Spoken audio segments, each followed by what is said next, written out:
નમસ્કાર, આપ જોઈ રહ્યા છો નિર્ભય ન્યૂઝ. મારી સાથે આજે આપ નેતા બ્રિજરાજ સોલંકી જોડાયા છે. બ્રિજરાજભાઈ, પહેલા તો નિર્ભય ન્યૂઝમાં આપનું ખૂબ ખૂબ સ્વાગત છે. Thank you. બ્રિજરાજભાઈ, જે સુરતમાં થોડા દિવસ પહેલા જે આપની પોલીસ દ્વારા જે અટકાયત કરવામાં આવી હતી, તેમાં આપણે ગંભીર આક્ષેપો પોલીસ પર લગાવ્યા છે અને એવું પણ કહ્યું છે કે ભાજપના જ ઇશારે પોલીસ આ કૃત્ય કરી રહી છે. તેમાં શું કહેવું? સૌપ્રથમ તો નિર્ભય ન્યૂઝના તમામ દર્શક મિત્રોનું આ તકે હું ખૂબ ખૂબ સ્વાગત કરું છું અને આપનો ખૂબ ખૂબ આભાર વ્યક્ત કરું છું. જે રીતના તાજેતરમાં સમગ્ર ગુજરાતની જનતાએ જોયું કે આમ આદમી પાર્ટીની યુથ વિંગ જ્યારે સુરત ખાતે વિરોધ પ્રદર્શન કરવા જઈ રહી હતી, અમારી ખૂબ મોટી સભા હતી જેમાં કોળી ઠાકોર સમાજના, કોળી પટેલના લોકો, જે શિક્ષિત યુવાનો છે, જે વકીલો છે, આમ આદમી પાર્ટીમાં જોડાવા જઈ રહ્યા હતા મારા હસ્તે, ત્યારે હર્ષ સંઘવીના ઈશારે સમગ્ર ગુજરાતની પોલીસને એક્ટિવ કરી દેવામાં આવી. સમગ્ર ગુજરાતના 33 જિલ્લાઓમાંથી મારા આમ આદમી પાર્ટીના યુવા કાર્યકર્તાઓની અટકાયત કરવામાં આવી. જ્યારે હું સુરત જઈ રહ્યો હતો ત્યારે ભરૂચ વચ્ચે રાતના 11 કલાકે ત્યાંના ડીવાયએસપી હોય, પીઆઈ હોય, પીએસઆઈ હોય, અંદાજિત 25 થી 30 પોલીસ કર્મચારીઓએ મારી ગેરબંધારણીય રીતના અટકાયત કરી. ત્યાંથી મને ભાવનગર લઈ જવામાં આવ્યો. મને 42 કલાક સુધી ગોંધી રાખવામાં આવ્યો, જે કાયદાના વિરુદ્ધનું કામ છે. 24 કલાક થાય એટલે તમારે મેજિસ્ટ્રેટ સમક્ષ એમને લઈ જવા પડે, છતાં પણ 42 કલાક સુધી અમને 4 જણાને ગોંધી રાખવામાં આવ્યા. પોલીસ સ્ટેશનમાં અમને મેન્ટલ ટોર્ચર કરવામાં આવ્યા. હર્ષ સંઘવીને એવું હતું કે બ્રિજરાજ સોલંકી સુરત ન પહોંચવા જોઈએ. જે રીતના સોશિયલ મીડિયાના માધ્યમથી સમગ્ર ગુજરાતની જનતાએ જોયું કે કેટલી પોલીસની ગાડીઓ ત્યાં ખડકી દેવામાં આવી હતી. અનેક પોલીસના લોકો ત્યાં ઉપસ્થિત થઈ ગયા હતા. ડબ્બાઓ હતા, જાણે કોઈ આતંકવાદી આવતા હોય એ રીતના જે આખો એક ડરનો માહોલ બનાવવામાં આવ્યો હતો. પરંતુ હું ચોક્કસપણે ગુજરાતની જનતાને પૂછવા માંગીશ કે આ ડ્રગ્સ ડીલરોને પકડવાના બદલે જે ડ્રગ્સના વિરુદ્ધમાં અવાજ ઉપાડે છે એને પકડવામાં આવે છે. આ ગાંધી અને સરદારનું ગુજરાત છે. હજારો કરોડો રૂપિયાનો ડ્રગ્સ અવારનવાર ગુજરાતની અંદર આવે છે. હર્ષ સંઘવીના જ હોમટાઉનના 3146 કિલો ડ્રગ્સ પકડ્યો, 16 કિલો ગાંજો પકડવામાં આવ્યો, 2000 કરતા પણ વધારે નશીલા પદાર્થોની બોટલ, સિરપો પકડવામાં આવી. હમણાં જ થોડા સમય પહેલા અમદાવાદમાં એસપી ઓફિસ નજીક ડ્રગ્સ પકડાનો હતો.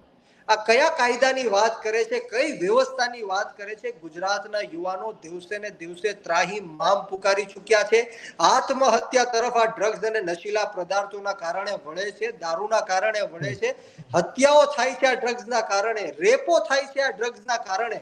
બિલકુલ. ગુજરાત ડ્રગ્સ માટે એન્ટ્રી પોઈન્ટ બની ગયું છે. સમગ્ર ભારત દેશની અંદર જેટલા પણ ડ્રગ ડીલરો છે એ ગુજરાત માટે સ્વર્ગ સમાન છે. આ ડ્રગ ડીલરો માટે ગુજરાત સ્વર્ગ સમાન બની ગયું છે. અંદાજિત એક વર્ષમાં એટલે કે 365 દિવસમાં 1 લાખ કરોડ રૂપિયાનો વેપાર આ ડ્રગ્સ અને દારૂનો ગુજરાતની અંદર થાય છે. ત્યારે મને ચોક્કસપણે એવું લાગે છે આમાં ક્યાંક ને ક્યાંક પોલીસ અને ભારતીય જનતા પાર્ટીના નેતાઓ અને હર્ષ સંઘવીનું ઇન્વોલ્વમેન્ટ છે. એનું કારણ છે, હમણાં જ તમે સમાચાર જોયા હશે કે જ્યારે પોલીસને પૂછવામાં આવ્યું કે આજે તમે ડ્રગ્સ પકડો છો એનું કરો છો શું, ત્યારે પોલીસે એવું કીધું કે આમાંથી 50% ડ્રગ્સ અંદાજિત છે, અમારી પાસે નથી. તો એનું કારણ પૂછવામાં આવ્યું તો એમણે એવું કીધું કે આમાંથી ડ્રગ્સ ચોરી પણ થઈ જાય છે અને ઉંદર પણ આ ડ્રગ્સને ખાઈ જાય છે. આવી વાહિયાત વાતો જ્યારે કરવામાં આવે ત્યારે ચોક્કસપણે એક શરમ આવે કે ગુજરાતના યુવાનોનું ભવિષ્ય કઈ દિશા તરફ જઈ રહ્યું છે. ગુજરાતમાં મુન્દ્રા પોર્ટ હોય, કંડલા પોર્ટ હોય, પોરબંદર પોર્ટ હોય, ગાંધીધામ પોર્ટ હોય, પોરબંદર પોર્ટ હોય, આવા હજારો કરોડો રૂપિયાનો ડ્રગ્સ આ પોર્ટોથી ગુજરાતની અંદર આવે છે અને ખબર નહીં ક્યાં જાય છે. એટલે 100% આવનારા દિવસોમાં હર્ષ સંઘવીનું રાજીનામું માંગવા માટે અમે સુરત ફરીવાર જશું. જો હર્ષ સંઘવીને એવું લાગતું હોય કે બ્રિજરાજ સોલંકી ડરી ગયા, ગભરાઈ ગયા, હવે ક્યારેય નહીં આવે, તો એ વહેમમાં છે. અમે ડંકાની ચોટ ઉપર અમે સુરત આવીને તમારું રાજીનામું માંગશું અને જે કાંઈ પણ કરવું પડે, વિરોધ પ્રદર્શન કરવો પડે, રસ્તા રોકો આંદોલન કરવું પડે, અમે ગાંધી ચિંધ્યા માર્ગ ઉપર કરશું અને જરૂર પડે તો શહીદ આઝમ સરદાર ભગતસિંહના માર્ગ ઉપર પણ જવું પડે તો જશું. બ્રિજરાજભાઈ, તમે સુરત ના પહોંચ્યા, પરંતુ જે 100 થી વધુ કોળી સમાજના લોકો છે તે આમ આદમી પાર્ટીમાં જોડાયા, તે વિશે શું કહેશો? સમગ્ર ગુજરાતની અંદર સૌથી વસ્તી ધરાવતો કોઈ મોટો સમાજ હોય તો એ કોળી સમાજ છે. સૌથી મોટામાં મોટી વોટ બેંક જો કોઈની હોય તો એ કોળી સમાજની છે. સૌરાષ્ટ્રની અંદર 40 કરતા પણ વધારે બેઠકો ના કોળી સમાજમાં નિર્ણાયક મત ગણી શકાય છે. અંદાજિત 2.5 કરોડ કરતા પણ વધારે કોળી સમાજ ગુજરાતની અંદર વસે છે અને છેલ્લા 30 વર્ષથી કોળી સમાજ ભારતીય જનતા પાર્ટીની પાસે રહ્યો છે, એમની વોટ બેંક તરીકે રહ્યો છે, છતાં પણ અન્યાય અને અત્યાચારનો જે દોર છે એ ખતમ થતો નથી. એવું લાગી રહ્યું છે કે ભારતીય જનતા પાર્ટીમાં જે સત્તા પક્ષના કોળી સમાજના નેતાઓ છે, ધારાસભ્ય, સંસદ સભ્યો, મંત્રીઓ, કેબિનેટ મંત્રીઓ એક ભારતીય જનતા પાર્ટીના ગુલામ બનીને રહી ગયા છે. એક વીવીઆઈપી ગુલામ બનીને આ કોળી સમાજના નેતાઓ સત્તા પક્ષની સાથે છે. તાજેતરમાં ઘટના લઈ લ્યો તો આણંદની જે બેનની શંકાસ્પદ મોત થઈ એ ઘટના હોય કે બગદાણા મહુવાની અંદર નવનીતભાઈની સાથે અન્યાય થયો એ ઘટના હોય કે જસદણ વિછિયાની અંદર 92 નિર્દોષ કોળી સમાજના લોકો ઉપર 307 કરી એમને મારવામાં આવ્યો, જેલમાં નાખ્યો, એ મુદ્દા હોય કે ઊંચા નીચા કોટડામાં જે 100 કરતા પણ વધારે વૃદ્ધ મહિલાઓના માથા ફાડ્યા, લોહી લુહાણ કરી નાખ્યા, હાથમાં ફ્રેક્ચરો કરી નાખ્યા, એ મુદ્દાઓ હોય તો કોળી સમાજ ઉપર જ કેમ અન્યાય અને અત્યાચાર થાય છે? અમરેલી લઈ લ્યો, બોટાદ લઈ લ્યો, હું આવા 50 દાખલાઓ ગણાવી શકું જેમાં કોળી સમાજના નેતાઓ જે સત્તા પક્ષમાં છે નિષ્ફળ ગયા છે કોળી સમાજને ન્યાય અપાવવા માટે. ત્યારે ચોક્કસપણે હવે કોળી સમાજના યુવાનો પણ જાગૃત થઈ ગયા છે. આમ આદમી પાર્ટીમાં શિક્ષિત યુવાનો જોડાઈ રહ્યા છે, વકીલો જોડાઈ રહ્યા છે. ત્યારે હું યુવાનોને આપના માધ્યમથી કહેવા માંગીશ કે આમ આદમી પાર્ટી છે યુવાનોની પાર્ટી છે. તમામે તમામ નેતાઓ જોઈ લ્યો યુવાન છે. આવો આપણે સૌ સાથે મળીને ગુજરાતની અંદર સત્તા પરિવર્તન કરીએ, એક વ્યવસ્થા સ્થાપિત કરીએ અને ગાંધી અને સરદારનું ગુજરાત ફરીવાર સ્થાપિત કરીએ. બ્રિજરાજભાઈ, જે રીતે આપે કીધું કે બગદાણાનો જે વિવાદ થયો, એ બગદાણાના વિવાદ પછી જ કોળી સમાજની ચર્ચાઓ જે ખૂબ થવા લાગી હવે, અને હવે તેના કારણે શું આમ આદમી પાર્ટી પણ અત્યારે કોળી સમાજના લોકોને જે છે મતોને ઘેરવા માંગે છે? આમ આદમી પાર્ટી કોળી સમાજના મતોને ઘેરવા નથી માંગતી. અને હું ચોક્કસપણે ઉદાહરણ આપી દઉં કે મારી ઉંમર 30 વર્ષની છે અને મને 2022માં આમ આદમી પાર્ટીએ ગુજરાત પ્રદેશના યુવા અધ્યક્ષની જવાબદારી આપી. એ ખૂબ મોટી વાત છે. આજ દિન સુધીમાં કોંગ્રેસ કે ભારતીય જનતા પાર્ટીમાં કોઈ કોળી સમાજના યુવાનને એટલી મોટી જવાબદારી નથી આપી. એટલે કોઈ સમાજ, જ્ઞાતિ, ધર્મ, ભેદભાવને ધ્યાનમાં લીધા વગર આમ આદમી પાર્ટી ગુજરાતના ખેડૂતો માટે કામ કરે છે, ગુજરાતની મહિલાઓ માટે, યુવાનો માટે કામ કરે છે. જે રીતના દિલ્હી અને પંજાબની અંદર આમ આદમી પાર્ટીએ અરવિંદ કેજરીવાલ સાહેબે કામ કર્યા, એ જ કામો હવે ગુજરાતની જનતાને આપવાનો સમય આવી ગયો છે. અને રોજે રોજ હજારોની સંખ્યામાં ખેડૂતો, યુવાનો આમ આદમી પાર્ટીમાં જોડાઈ રહ્યા છે અને આવનારા દિવસોમાં એનું રિઝલ્ટ પણ તમને જોવા મળશે. એટલે ટૂંકમાં કોળી સમાજના જે મતો છે કોઈ રાજનીતિ નથી, ખરેખરમાં આમ આદમી પાર્ટી ઈચ્છે છે કે સમાજનું કલ્યાણ થાય. ઓફકોર્સ કયો સમાજ એવું નથી ઈચ્છતો કે એમના સમાજનું આર્થિક, શૈક્ષણિક, રાજકીય કલ્યાણ ન થાય? ભારતીય જનતા પાર્ટીએ કોળી સમાજને માત્ર વોટ બેંક તરીકે ઉપયોગ કર્યો છે. એ કોળી સમાજને હવે ખ્યાલ આવી ગયો છે. જે તાજેતરના મુદ્દા તમે જુઓ, કોઈ પણ કોળી સમાજનો નેતા એમને ન્યાય અપાવવા માટે નથી આવ્યો અને કદાચ કોઈ ન્યાય અપાવવાની વાત લઈને આવ્યો હોય તો એ એમના ફાયદા માટે આવ્યો હતો.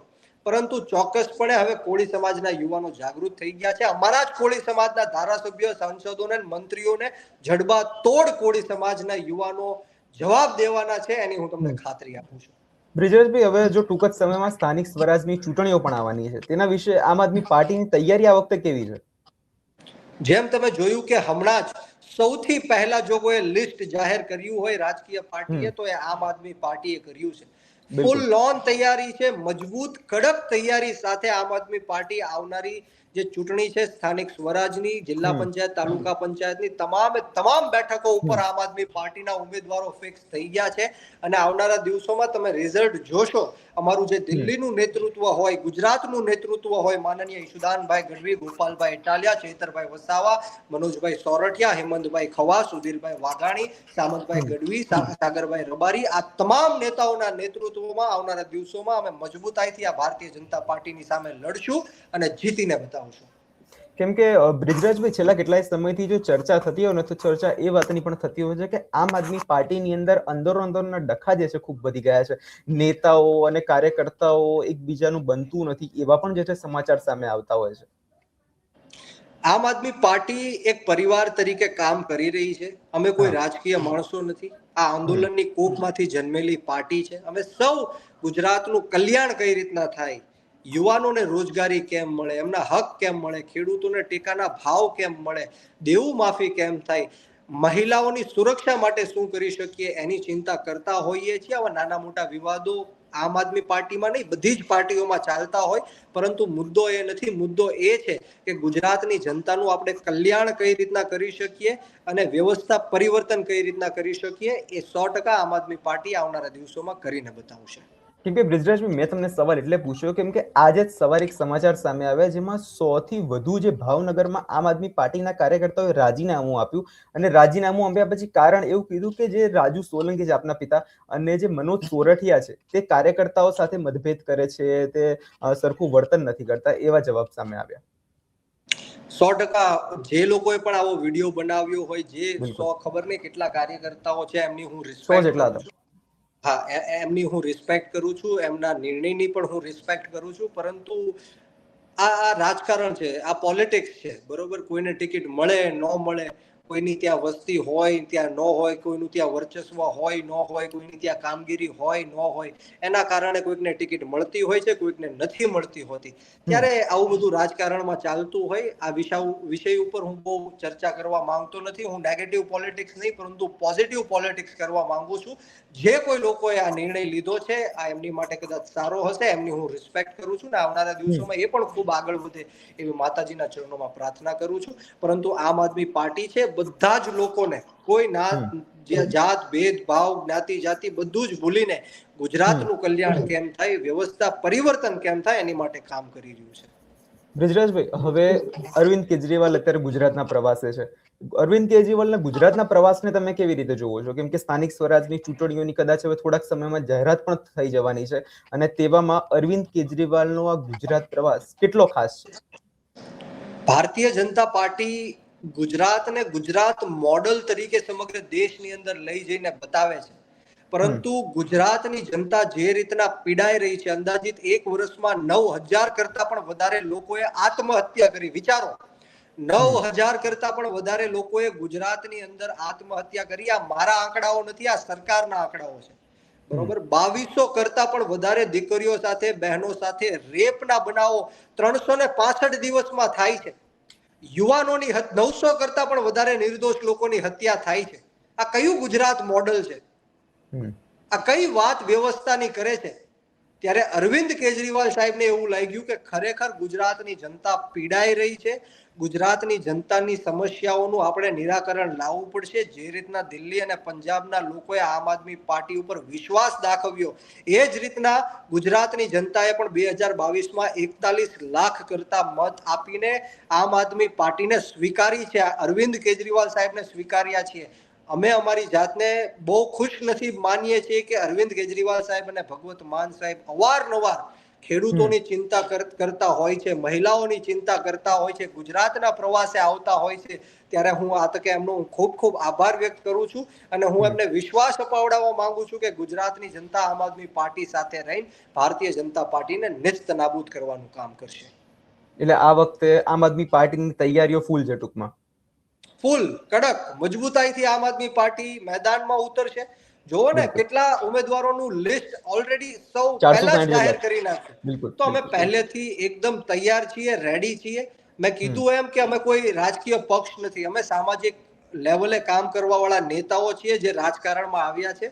અમને રાજનીતિ નથી કરવી, પરંતુ રાજનીતિ બદલવા માટે આવ્યા છીએ. ત્યારે ચોક્કસપણે ગુજરાતની જનતાને અમારી ઉપર વિશ્વાસ છે, અને આ વિશ્વાસ મતદાનના દિવસે દેખાશે એની હું તમને ખાતરી આપું છું. બિલકુલ બ્રિજરાજભાઈ, આપ અમારી સાથે જોડાયા તે બદલ ખૂબ ખૂબ આભાર. Thank you. Thank you.